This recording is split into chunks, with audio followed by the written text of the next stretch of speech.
சிம்மராசி அன்பர்களுக்கு அவங்களோட அறிவு ரொம்ப பார்த்திங்கன்னா மேலோங்கும். ஒரு 1000 வாட்ஸ் பல்பு மாதிரி அவங்களோட மைண்ட் பார்த்திங்கன்னா ரொம்ப பிரகாசமாக இருக்கும். நிறைய விஷயத்த சாதிக்கணும், செஞ்சு முடிக்கணும் அப்படின்னு பல திட்டங்கள் தீட்டுவீங்க. அந்த திட்டங்களை செஞ்சோம் முடிப்பீங்க அப்படின்னு சொல்லலாம். இது ஒரு பெரிய ப்ளஸ். குடும்பத்தில் கொஞ்சம் நேரம் நம்ம ஸ்பெண்ட் பண்ணால் கூட அந்த கொஞ்சம் நேரத்தில் கூட நம்மளுக்கு நிம்மதி இல்லாத சூழ்நிலை அப்படின்றது ஏற்படும். யாருனால ஏற்படலாம்? நம்ம மனைவினால் ஏற்படலாம். இல்லை நீங்கள் சிம்மராசி லேடியாக இருக்கீங்க அப்படின்னா கணவரால், குழந்தைகள்னால, இப்படி ஏதோ ஒரு விதத்தில் ஏதோ ஒரு கஷ்டம், ஒரு பிரச்சனை, ஒரு பஞ்சாயத்து அப்படின்றது வரத்துக்கு வாய்ப்பு உண்டு. இது என்னங்க பண்ணுறது? உங்கள் கையிருப்பை இந்த அஷ்டம சனி கரைக்க பார்ப்பான். எவ்வளோ காசு இருக்குனாலும், அது 5 ரூபா இருந்தாலும் சரி, 5000 இருந்தாலும் சரி, 50,000 இருந்தாலும் சரி, 5 லட்சம் இருந்தாலும் சரி, 5 கோடி இருந்தாலும் சரி, ஒரு கையிருப்பை யாரோ உங்களுக்கு பிரியமானவங்க பார்த்திங்கன்னா கேட்பாங்க. அவாய்ட் பண்ண முடியாத நிலைமையில் நீங்கள் கொடுக்குறீங்க அப்படின்னு. நீங்கள் எந்த ஏரியாவில் இருக்கீங்களோ உங்களோட நெய்பர்ஸோட ஒரு மனக்கசப்பு, மனசஞ்சலத்தை ஏற்படுத்துவார். அங்கேயும் சைலண்ட்டாக இருக்கும். குடும்பத்தில் காம்ப்ளிகேஷன்ஸ், கண்டிப்பாக பஞ்சாயத்தை ஏற்படுத்துவார். பெரிய லெவலில் தலையிட்டுக்க வேண்டாம். அவர் அப்படி பாக்கிய சனியாக போகும்போது பிரச்சனைகள் தானாக. இந்த ஒரு வருஷம் நம்மளுக்கு ஃபுல் சப்போர்ட். அஷ்டம சனியினோட ஒரு பிடியிலேருந்து ஃபுல்லும் நம்மளை காப்பாற்றுறது யார் அப்படின்னா குரு பகவான் தான் அப்படின்னு சொல்லுவாங்க. நான் ஃபாரின் டூர் போகணுன்னு ஆசைப்பட்டேன்ப்பா, போகலாம். நான் வெளியே சும்மா கோவா போகணுன்னு ஆசைப்பட்டேன்ப்பா, போனேன். குடும்பத்தோடு எங்கன்னா கோயிலுக்கு போகணுன்னு ஆசைப்பட்டேன்ப்பா, போகலாம். நல்ல டெய்லி ஐஸ்கிரீம் சாப்பிடணுன்னு ஆசைப்பட்டு இப்படி எத்தனையோ விஷயங்கள் இந்த நம்மளுக்கு விரயஸ்தானத்தில் சுக்கிரன் இருக்கிறதுனால ஒரு செலவு அப்படின்றது பண்ணுவீங்க. ஒரு விரயம், அந்த விரயத்தினால எனக்கு சந்தோஷம் இருக்குது.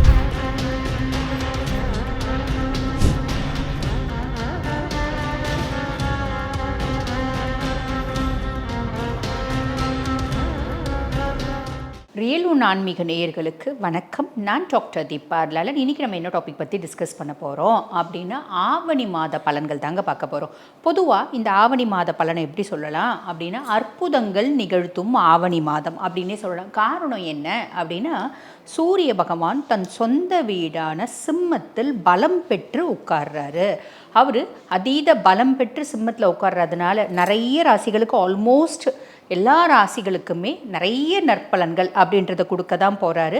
என்னென்ன ராசிகளுக்கு என்னென்ன மாதிரி நற்பலன்கள் கொடுக்க போகிறார் பார்த்துடலாம் வாங்க. அதுக்கு முன்னாடி நான் இந்த பதிவு பேசிகிட்டு இருக்கும்போது நிறைய பேர் கமெண்ட்டில் கேட்குறீங்க, எங்களோட சுய ஜாதகத்தை உங்ககிட்ட ப்ரெடிக்ட் பண்ணிக்கணும், அது எப்படி பண்ணுறது அப்படின்னு. அது ரொம்ப சிம்பிளுங்க. நான் பேசிகிட்டு இருக்கும்போது எங்களோட வாட்ஸ்அப் நம்பர் டிஸ்கிரிப்ஷனில் கொடுத்துருப்பாங்க.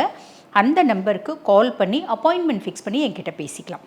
சிம்ம ராசி அன்பர்கள், உங்களுக்கு இந்த ஆவணி மாதம் எப்படி இருக்குது அப்படின்னா சிம்மத்தில் தான் சூரியன் உட்கார்ந்துட்டுருக்கார். நம்மளோட ராசிநாதன் சுயஸ்தானத்திலே உட்கார்ந்துட்டுருக்கிறது, பலம் பெற்று உட்கார்ந்துட்டுருக்கிறது அப்படின்றது ஒரு பெரிய ப்ளஸ்ஸுங்க. உங்களுக்குள்ளே பார்த்திங்கன்னா ஒரு பயங்கர கான்ஃபிடென்ஸ் வரும். என்னால் எல்லாமே முடியும், நான் செய்வேன், நான் செஞ்சு காமிப்பேன், எனக்குள்ளே ஒரு தைரியம், ஆளுமை, இதெல்லாம் இயற்கையாகவே சிம்மத்துக்கு உண்டு. அதெல்லாம் பன்மடங்கு பெருகும் அப்படின்னு சொல்லலாம். ஓகேங்களா? அதுக்கும் மேலே பாருங்கள், ஆவணி மாதம் 14ஆம் தேதி கேது சுயஸ்தானத்தில் இருக்கார். நம்ம ஃபேமிலியோடு பார்த்திங்கன்னா ரொம்ப இணைஞ்சி பிணைஞ்சி அப்படிலாம் இருக்க மாட்டோம். திடீர்னு விட்டேத்தியான ஃபீலிங், நம்மளுக்கு யார் கூடயும் நிறைய பழகிறது பிடிக்காது. இதெல்லாம் இருக்கிறதுனால நம்ம ஒர்க்லேயே ஃபுல் ஃப்ளெட்ஜ் கான்சன்ட்ரேட்டடாக இருப்போம் அப்படின்னு சொல்லலாம். ஆவணி மாதம் 14ஆம் தேதி சிம்மத்தில் புதன் சேர்றாரு, அதாவது சூரியனோட இணைகிறாரு. இதை புத் ஆதித்ய யோகம் அப்படின்னு சொல்லுவாங்க. அப்போ சிம்மராசி அன்பர்களுக்கு அவங்களோட அறிவு ரொம்ப பார்த்திங்கன்னா மேலோங்கும்.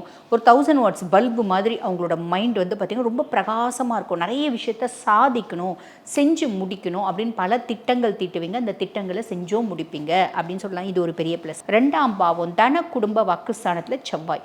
பொதுவாக குடும்பஸ்தானத்தில் செவ்வாய் இருக்கிறது இன் ஜென்ரல் பாருங்கள், சுயஜாதகம் பார்க்க வரும்போதே குடும்பஸ்தானத்தில் செவ்வாய் இருக்குது, அதில் குருனோட பார்வை இருக்குது. இல்லை அப்படின்னா நாங்கள் என்ன சொல்லுவோம் அப்படின்னா குடும்பமே குருஷேத்திர போர் மாதிரி இருக்குமேம்மா, தினம்தோறும் காலையில் ஒரு சண்டை, மதியம் ஒரு சண்டை, சாயங்காலம் ஒரு சண்டை அப்படின்னு குடும்பத்தில் உங்களுக்கு நிம்மதியே இருக்காதேம்மா அப்படின்னு பொதுவாக சுயஜாதகம் பார்க்கும்போதே சொல்கிறது தான்.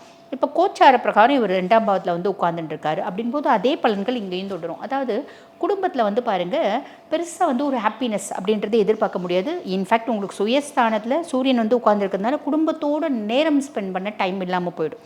நம்ம தொழில் முன்னேற்றம், என்ன பண்ணலாம், சாதிக்கலாம் அப்படின்ற ஒரு மைண்ட் செட் போயிடுவீங்க. குடும்பத்தில் கொஞ்சம் நேரம் நம்ம ஸ்பெண்ட் பண்ணால் கூட அந்த கொஞ்சம் நேரத்தில் கூட நம்மளுக்கு நிம்மதி இல்லாத சூழ்நிலை அப்படின்றது ஏற்படும். யாருனால ஏற்படலாம்? நம்ம மனைவினால் ஏற்படலாம். இல்லை நீங்கள் சிம்மராசி லேடியாக இருக்கீங்க அப்படின்னா கணவரால், குழந்தைகள்னால, இப்படி ஏதோ ஒரு விதத்தில் ஏதோ ஒரு கஷ்டம், ஒரு பிரச்சனை, ஒரு பஞ்சாயத்து அப்படின்றது வரத்துக்கு வாய்ப்பு உண்டு. இது என்னங்க பண்ணுறது அப்படின்னா ரொம்ப சிம்பிளுங்க. அமைதியாக இருக்கணும். இதுவும் கடந்து போகும் அப்படின்னு ஃபேமிலியில் பெருசாக நம்ம வந்து பார்த்திங்கன்னா கான்சென்ட்ரேட் பண்ணி பிரச்சனைகளை தலையிட்டு தலையை உடச்சிக்கிறத விட நம்ம சாதிக்கணும் அப்படின்ற மாதிரி நோக்கி போயிடுங்க. கவலைப்படாதீங்க. அதுக்கடுத்து 7ஆம் பாவம் களத்திரஸ்தானத்தில் ராகு இருக்கார்.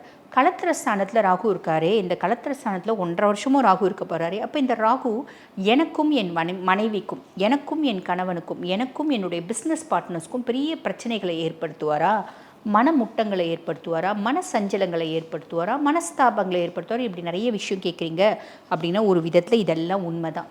ஆனால் இந்த 1.5 வருஷத்தில் ஒரு வருஷம் நம்ம பெருசாக கவலைப்படணுன்ற அவசியமே இல்லை. காரணம் என்ன அப்படின்னா குருனோட பார்வை ராகு மேலே பதிக்கிறார். அப்போ அதை வந்து குரு சண்டால யோகம் அப்படின்னு சொல்லுவாங்க. அப்போ பெரிய இம்பேக்ட் அப்படின்றது கிடையாது. கவலைப்படாதீங்க. ராகுவை பற்றி நம்ம கவலைப்பட வேண்டாம் அப்படின்றது முடிச்சுக்கலாம். அதுக்கப்புறம் 8ஆம் பாவத்தில் சனி, அஷ்டம சனி ஒரு பெரிய காம்ப்ளிகேஷன்ஸ். பொதுவாக அஷ்டம சனி அப்படின்னும் போது என்னோடய பதிவுகளை தொடர்ந்து பார்க்குறவங்களுக்கு நான் சொல்லியிருப்பேன் 5 விஷயத்தில் கவனமாக இருங்க சிம்மராசி அன்பர்களே அப்படின்னு. 1, உங்கள் கையிருப்பை இந்த அஷ்டம சனி கரைக்க பார்ப்பான். எவ்வளோ காசு இருக்குனாலும் அது 5 ரூபா இருந்தாலும் சரி, 5000 இருந்தாலும் சரி, 50,000 இருந்தாலும் சரி, 5 லட்சம் இருந்தாலும் சரி, 5 கோடி இருந்தாலும் சரி, ஒரு கையிருப்பை யாரோ உங்களுக்கு பிரியமானவங்க வந்து பார்த்திங்கன்னா கேட்பாங்க. அவாய்ட் பண்ண முடியாத நிலைமையில் நீங்கள் கொடுக்குறீங்க அப்படின்னா திரும்பி வரலைன்னா பரவாயில்லைன்னா கொடுங்க. மேக்ஸிமம் அதில் ப்ராப்ளம் வரும். ஃபஸ்ட்டு விஷயம். 2வது விஷயம், குடும்பத்தில் காம்ப்ளிகேஷன்ஸ் கண்டிப்பாக பஞ்சாயத்து ஏற்படுத்துவார். பெரிய லெவலில் தலையிட்டுக்க வேண்டாம். அவர் அப்படி பாக்கிய சனியாக போகும்போது பிரச்சனைகள் தானாக சூரியனை கண்ட பனி போல் வந்து பார்த்திங்கன்னா காணாமல் போயிடும். ஆக இது ஒன்று ஞாபகம் வச்சுக்கணும். 3வது வந்து பார்த்திங்கன்னா நம்ம தொழில் செய்கிற இடத்துல ஏதாவது ஒன்று சில பிரச்சனை, நான் வந்து கிணறு வட்ட பூதம் கிளம்புற மாதிரி பிரச்சனைகள் வருதேம்மா, அங்கேயும் அமைதியாக இருந்தீங்கன்னா பிரச்சனை இல்லை. 4வது உங்கள் சொசைட்டி, நீங்கள் எந்த ஏரியாவில் இருக்கீங்களோ உங்களோட நெய்பர்ஸோட ஒரு மனக்கசப்பு மனசஞ்சலத்தை ஏற்படுத்துவார், அங்கேயும் சைலண்ட்டாக இருந்துங்க. 5வது உங்களோட ஆரோக்கியம், அதில் கவனமாக இருந்துக்கோங்க. நல்ல சாப்பாடு, நல்ல தூங்குறது, மனசை தேவையில்லாமல் குழப்பிக்காமல், ஆரோக்கியத்தில் சின்ன சின்ன உடல்நல குறைபாடு வருது அப்படின்னாலும் உடனே டாக்டர்கிட்ட போய் பார்க்கணும். இதெல்லாம் நான் சொல்லியிருப்பேன். அப்படி இது அத்தனையும் கொடுக்க போகிற சனி பகவான் வக்ரகதி அடைஞ்சிருக்காரு அப்படின்றது ஒரு பெரிய வந்து பார்த்திங்கன்னா ஸ்ட்ரெஸ் ஃப்ரீ அப்படின்லாம். எப்படி அப்படின்னா என் தலைமையில் ஒரு பெரிய பாறாங்கல்லை தூக்கி வச்சுருந்தேன். என் ஃப்ரெண்டு என்னடா ஏன்டா தலைமையில் பாறாங்கல்லை தூக்கி வச்சுக்கணும், இல்லைடா தலைமையில் கல் வச்சுக்கணும் எங்கள் அம்மா சொல்லிட்டாங்க. அட எதுக்குடா பாறாங்கல்லை தூக்கி வைக்கிறேன், தூக்கி வச்சுட்டு சின்ன கூழாங்கல்லை வச்சா எப்படி இருக்கும் அந்த மாதிரி தான் இருக்கும். இப்போ இந்த அஷ்டம சனி வக்ரகதி அடைஞ்சிருக்கிறது அப்படின்றது இது ஒரு பெரிய ப்ளஸ். அதுக்கப்புறம் நம்மளுக்கு வந்து பார்த்திங்கன்னா 11ஆம் பாவம் லாபஸ்தானத்தில் குரு வந்து உட்காந்துருக்கார். பொதுவாக இதை லாப குரு அப்படிம்பாங்க. இந்த ஒரு வருஷமும் குரு பகவான் அஷ்டம சனியிலையும் நான் செய்யக்கூடிய தொழிலில் ஒரு நல்ல லாபம் வருது அப்படின்னா ஓரளவுக்கு வருது அப்படின்னா அதுக்கு காரணமே யாருன்னா குரு பகவான். சனி உங்களை பல்ல நோண்டி உள்ளே தள்ள பார்ப்பார், குரு பகவான் கையை பிடிச்சி தூக்கி விட்டுருவார். ரொம்ப சிம்பிள். தசை சூப்பராக இருக்கவங்க பெருசாக வந்து அஷ்டமத்து சனியினால் பாதிப்பு கிடையாது சுய ஜாதகத்தில். பட் இருந்தாலும் தசையும் சனி தசையாக இருக்குது அப்படின்னா ஒரு க்ளீனாக வந்து ஹையாக ரோஸ்ட் பண்ணுவார், நெருப்பு ஃபுல்லாக வச்சு நம்மளை ரோஸ்ட் பண்ண பார்ப்பார்.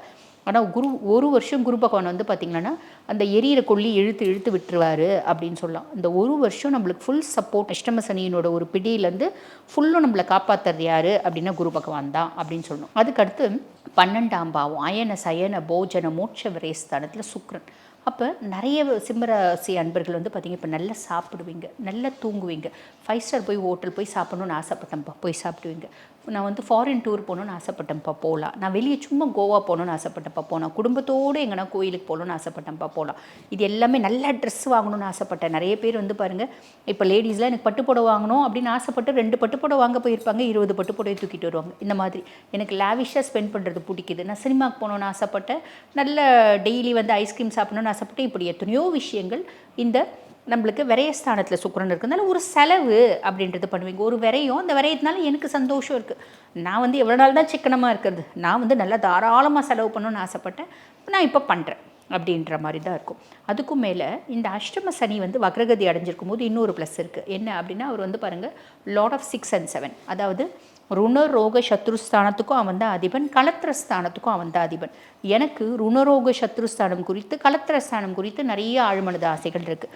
உதாரணத்துக்கு நான் சொல்கிறேன், நான் சிம்மராசி லேடி ஜென்னு வச்சுக்கலாம், நான் சிம்மராசி ஜென். எனக்கு ஒரு ஆசை இருக்குது, ஏன் ஒய்ஃபு ஒரு படத்தில் ராதிகா ரஜினிகாந்த் சாருக்கு நடுராத்திரி 3 மணிக்கு சுட சுட இட்லி சுட்டு கொடுத்து எண்ணெய் தேய்ச்சி தலை குளிச்சு சாப்பிடுன்னு கெஞ்சுவாங்க பார்த்தீங்களா, அந்த மாதிரி என் மனைவி எனக்கு கெஞ்சணும், சேவை செய்யணும், அதீத பாச மழை பொழியணும் அப்படின்ற ஆசை இருக்குது. இந்த மாதிரி பல ஆசைகள் இருக்குது, அதில் ஒரு சிலது நிறைவேறும். புரியுதுங்களா?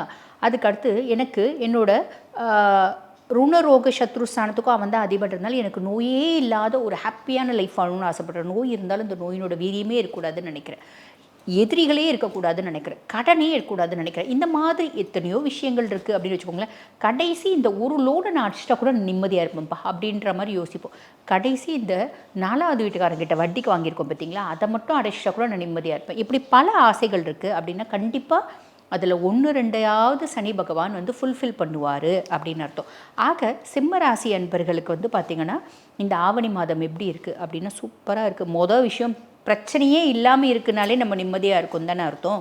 ஸோ அது ஒரு ஹாப்பியான ஒரு விஷயந்தான், நல்லா இருக்குது அப்படின்னு சொல்லலாம்.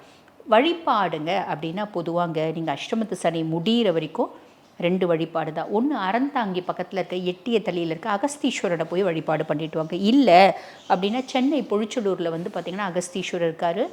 அங்கே சனி பகவான் தன்னுடைய பாவங்களும் தோஷங்களும் நிவர்த்தியாக வேண்டி ஈசனை சின்முத்திரினோட வழிபாட்டு பண்ணதுக்கு அடையாளமாக இன்றளவும் சனி பகவான் சின்முத்திரையோட காட்சி கொடுப்பான்.